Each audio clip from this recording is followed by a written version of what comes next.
ابھی جو مریم والی پریس کانفرنس تھی اس میں ایک چیز تو ہمیں بڑا کلیئر نظر آئی کہ وہ اس کی انٹینٹ کیا ہے. انٹینٹ اس کی یہ ہے کہ وہ جلد سے جلوس کرے, پبلک موبلائز کرے, رائے عامہ بھی ہموار اور دباؤ بڑھائے حکومت کے اوپر. لیکن سم ہاؤ شہباز صاحب کی اپروچ یہ نہیں ہے. وہ ان کی اسٹیٹڈ پوزیشن ہے, یہ نہیں ہے کہ کوئی ڈھکی چھپی بات ہے. ان کی اسٹیٹڈ پوزیشن یہ ہے کہ نہیں, نان کنفرنٹیشنل اپروچ ہونی چاہیے. یہاں ہمیں آپ کی دو اسکول آف تھاٹ نظر آتے ہیں ود ان دی پارٹی. لیکن کسی بھی پارٹی کے اندر نیچرل ہے کہ parties are not like military units. یہ صرف فوج ہے جس کے اندر یک رنگی ہوتی ہے, ایک جیسی ٹریننگ ہے, ایک جیسا لباس ہے, ایک جیسی پریڈ ہے.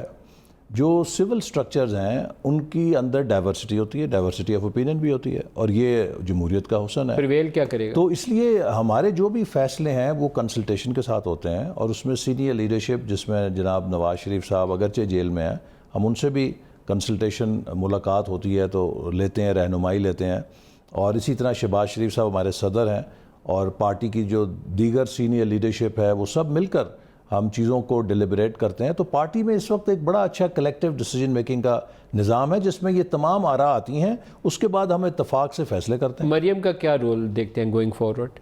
آئی تھنک مریم پارٹی کا ایک ایسٹ ہیں. شی از اے کراؤڈ پولر. ان کو آپ نے دیکھا جہاں پہ وہ گئیں لوگوں میں, اور بالخصوص نوجوانوں میں ان کی بڑی پذیرائی ہے.